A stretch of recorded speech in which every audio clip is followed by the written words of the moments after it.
अस्सलामु अलैकुम, क्या हाल है? होप ठीक होंगे, खैर से होंगे, खुश होंगे। अल्हम्दुलिल्लाह हम भी बिल्कुल ठीक है। यह है तहज्जुद का टाइम, बज रहे हैं सुबह के 4:30। आप मुझको एज अ मुस्लिम जानते होंगे। आपका और मेरा जो कनेक्शन बना होगा यूट्यूब के थ्रू, उसका बेस जो बना होगा ना, वो इस्लाम होगा। और इस्लाम अल्लाह की बहुत बड़ी नियामत है। यानी अगर अल्लाह ने सिर्फ हमको इस्लाम देकर दुनिया में भेजा होता और कोई नियामत नहीं दी होती तो भी अल्लाह ने सब कुछ दिया है। यानी इससे पता चलता है कि अल्लाह ने हमसे मोहब्बत का मामला किया है, तो ही तो हम तुमको मुसलमान घर में पैदा कर दिया। यानी बिना कोई मेहनत के हमको ये चीज़ मिल गई है। और किसी कीमती चीज़ का फ्री में मिल जाना उस चीज़ की वैल्यू को कम नहीं करता। मिसाल के तौर पर अगर हमको iPhone 15 मिल गया, फ्री में मिल नहीं रहा है, मिसाल सोचने में क्या जा रहा है, अगर फ्री में मिल गया तो क्या ख्याल है, हम उस iPhone का ध्यान रखेंगे वैसा कि नहीं करेंगे? क्योंकि हमको मालूम है भाई वो एक कीमती चीज़ है, उसका ध्यान रखा जाना चाहिए। उसको यानी हमने फिर प्रोटेक्ट लगाना है, उसका कवर लेकर आ जाएंगे। यानी कीमती चीज़ फ्री में भी मिली है, लेकिन उसका केयर वैसे ही करते हैं जैसी कीमत से लेने के बाद की जाती है। तो फ्री में ईमान तो मिल चुका है, अल्लाह का लाख शुक्र और करम है। लेकिन अब हमारा क्या काम है, उसके ऊपर मेहनत करना। अगर हमने उस पर मेहनत नहीं की तो फिर वो कीमती चीज़ हमसे, उसकी वैल्यू हमारे नज़दीक ख़त्म हो जाएगी और हमको पता भी नहीं चलेगा। जैसे किसी बच्चे के हाथ में अगर आप iPhone 15 दे देंगे ना, उसको उसकी कीमत नहीं पता, वो किधर भी फेंक देगा। तो वैसे ही जब इंसान को पता होगा कि ईमान कितनी बड़ी नियामत है, दौलत है, तो फिर उस पर अमल करने की वो कोशिश करेगा। अल्लाह हम सबको ईमान की कीमत समझने की तौफीक अता फरमाए और फिर उस पर अमल की तौफीक अता फरमाए।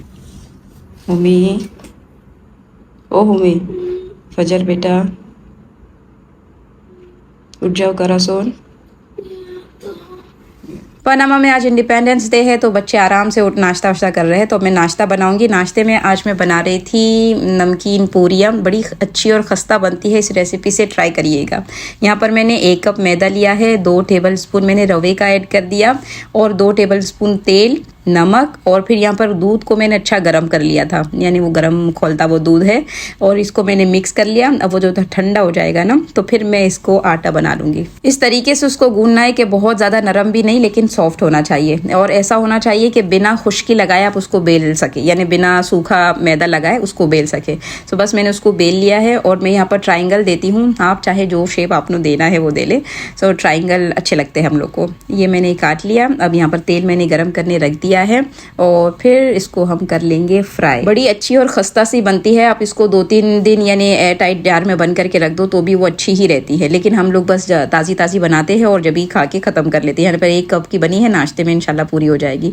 सो बस ये अच्छी सी यानी हो गई है फ्राई। अब मैं इसको निकाल लूँगी। देखिए उसका लुक चेक करें माशाल्लाह से। तो अच्छी लगती है काफ़ी, बच्चे बड़े शौक से खाते हैं। साथ में चाय भी तैयार हो गई भी है। मेरे बच्चे चाय इतनी लेते हैं कि चीज़ डुबा के खा सके। वो जो पीना होता है चाय का, वो हमारे घर में अल्हम्दुलिल्लाह किसको आदत नहीं। मेरे शौहर कभी कभार पी लेते हैं, वरना चाय पीने की आदत कहीं भी नहीं है। अल्लाह का बहुत शुक्र है, क्योंकि हम देखते हैं जिन लोगों को आदत होती है फिर वो अपने सर कैसे पकड़ के बैठे होते हैं। तो ये भी आदत कोई अच्छी नहीं है, डुबा के खाना भी। मेरी अम्मी बहुत चिल्लाते हैं कि दूध में डुबा के खाया करो, पर नहीं मानते। सो बस ये है हमारी चाय और नमकीन पूरियाँ। तो कुछ बच्चे यानी इस्माइल और हनाना है ना, वो चीज़ की स्लाइस जो होती है मैं उसको कट करके गरम गरम डाल देती हूँ, तो वो लोग चीज़ के साथ खाते हैं। उनको बिना चीज़ के अच्छा नहीं लगता। और बाकी 2 बच्चे हैं उनको चीज़ के साथ अच्छा नहीं लगता, और मेरे को दोनों अच्छे लग जाते हैं। सो बस अल्लाह का शुक्र है, नाश्ता पानी हमारा हो गया। यहाँ पर मैं आपको तोड़ के बता रही हूँ कि आप देखें कि कैसी खस्ता सी बनी हुई है। ज़रूर ट्राई करिएगा और फिर बताइएगा कि कैसी बनी। अच्छा, ये डाइनिंग टेबल था ना, इस पे कवर चढ़ा हुआ था, क्योंकि बच्चों के साथ हमने लकड़े वाला लिया था, तो कांच का लेना तो पॉसिबल नहीं है। लेकिन अब बच्चे माशाल्लाह थोड़े बड़े हो गए, तो हमने सोचा चलो इसके ऊपर कांच यानी लगवा लेते हैं। सो ये हमने बनवा लिया था 1 वीक से, यानी कुछ ऑर्डर दे दिया था, बन कर आ गया है। अब इससे क्या होगा कि वो कवर ववर की झंझट नहीं होती, आराम से ये रह सकता है और इसको ईजी क्लीन होता है। वो क्या प्लास्टिक इधर उधर से खींचम खाद ज़्यादा होती है। सो अल्हम्दुलिल्लाह ये फाइनली बनकर आ गया था हमारा डाइनिंग टेबल का। चले फिर आज बड़ा सिंपल सा खाना बनाते हैं। दाल चावल चावल से सिंपल और क्या खाना होता है। लेकिन आज मैं बनाने वाली हूँ मसूर की दाल, जो अक्खे मसूर आते ना। मैंने कभी यहाँ पर बनाया ही नहीं पनामा में, क्योंकि वो जो इससे थोड़ी सी बड़ी यहाँ पर लेंटिल आती है तो वो बना लिया जाता है, तो बच्चे भी वही शौक से खाते। लेकिन अभी मैं सुपर गई थी तो मैंने कहा कि नहीं, आज तो हम बनाएंगे अक्खे मसूर की दाल। ये तो हमारे इंडिया में बड़ी फेमस है। मैं बच्चों को वही बोल रही थी कि हमारे यहाँ तो एक जुम्मा मसूर की दाल, एक जुम्मा चने की दाल, ये सब बनती थी, पर आप लोग अच्छी बच्चे हैं, सिर्फ नॉर्मल दाल ही खाते हैं। मैंने दाल भिगा दिया है और हरी मिर्ची आजकल मार्केट में शॉर्ट चल रही थी, लेकिन अल्हम्दुलिल्लाह मिल गई, तो अब मैं इसको थोड़ा धो ला के फ्रीजर में डाल दूंगी पीस के, और थोड़ी ऐसे ही रहने दूंगी। अच्छा, फिर उतने में न्यूज़ आती है हमारे यहाँ पर, जो पनामा में बताई थी कि हालात ख़राब चल रहे हैं। सो इंडिपेंडेंस डे के दिन अल्हम्दुलिल्लाह पब्लिक के हक में, यानी पनामा के लिए जो ठीक था, जो अच्छा था, वो फैसला हुआ, और प्रेसिडेंट का जो फैसला था उसको रिजेक्ट कर दिया गया। तो इतनी खुशी का कल माहौल था पूरे पनामा में, माशाल्लाह। अल्लाह ऐसे ही बरकरार रखे, हर कंट्री को उसका सुख और लोगों को उनकी खुशियाँ दिखाए। तो पनामा में डबल इंडिपेंडेंस बनाया जा रहा था, एक तो जो ओरिजिनल है वो, और दूसरा ये सुप्रीम कोर्ट ने जो फैसला कर दिया उसके हक में। तो अल्हम्दुलिल्लाह काफ़ी, अब इंशाल्लाह अल्लाह की ज़ात से उम्मीद है कि जो हालात बिगड़े हुए थे अब सुधर जाएंगे। यहाँ मैंने हरी मिर्ची को पीस लिया है, इसको डाल देती हूँ फ्रीज़र में। और ये जो जार में जो हरी मिर्ची लगी हुई है ना, मैंने सोचा चले दाल चावल के साथ फिर चटनी तो बनती है ना, सिंपल सा खाना होता है लेकिन उस चटनी वटनियाँ साथ में है। सो मैंने यहाँ पर कोतमीर, टमाटर और लहसुन, ज़ीरा, नमक और नींबू, बस ये चीज़ें डाल दी है और इसको अच्छे से ब्लेंड कर लिया है।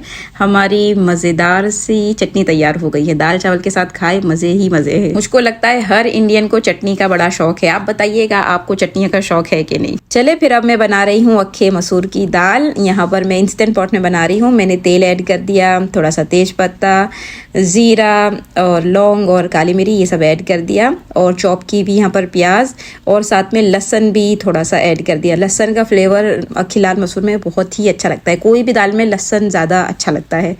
सो बस इतना, मतलब थोड़ा फ्राई कर लिया है हल्का फुल्का। और यहाँ पर मैंने, क्योंकि कैमरा बराबर वो स्टैंड नहीं है, इसलिए साइड कैमरे से सब करना पड़ता है।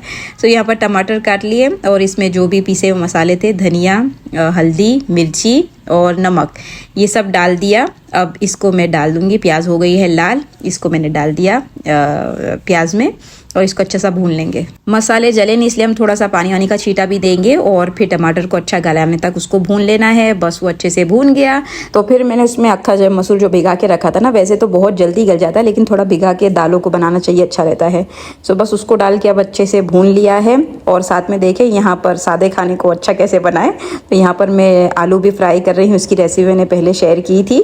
और फिर ये भून गया तो फिर मैंने इसमें पानी डाल दिया और 15 मिनट का प्रेशर दे दिया।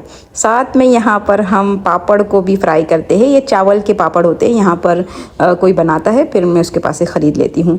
सो बस वो भी साथ में फ्राई कर लिए। यानी दाल चावल भी खाए तो पता चलना चाहिए कि शाही दाल चावल खाए हैं। सो दाल चावल के साथ हमारे सारे लवाज़िमात बन के तैयार हो गए। अब दाल भी मैंने पतीले में निकाल लिया, अब सिर्फ इसमें तड़का बाकी है। यहाँ पर मैंने घी ले लिया और कटी हुई लहसुन ऐड कर दिया, और थोड़ा तेल भी साथ में डाल दिया। जब लहसुन थोड़े से ब्राउन हो गए ना, तो फिर उसमें मैंने ज़ीरा डाल दिया है। और अक्खी लाल मसूर की दाल में मेरे को तो अक्खी लाल मिर्ची अच्छी लगती है, सो यहाँ पर आखिर में अक्खी लाल मिर्ची डाल दिया, और बस ये हमारा अच्छा सा तड़का बन के तैयार हो गया। दाल में लगा दिया और फ़ौरन से इसको ढक दिया। देखिए हमारी मज़ेदार सी मसूर की दाल बन के तैयार हो गई। हो गया है दोपहर का खाने का टाइम। यहाँ मैंने चावल निकाल लिए और साथ में अक्खा लाल मसूर की दाल। ये खुद ही खाली खाए तो भी बड़ी अच्छी लगती है, लेकिन हमने जो इतने सारे लवाज़िमात बनाए हैं वो तो खाएंगे ही ना। अच्छा, ये जो अक्खी लाल मिर्ची होती है ना, मैं उसको निचोड़ लेती हूँ, उसका टेस्ट बड़ा अच्छा आता है, तो कभी आप डालोगे तो निचोड़ के खाइएगा, बड़ी मज़ेदार लगती है। फिर साथ में देखिए पापड़ है, आलू है, अचार है और ग्रीन चटनी है, और क्या चाहिए। चले इंशाल्लाह फिर मिलेंगे, जल्द मिलेंगे, तब तक के लिए अस्सलामु अलैकुम।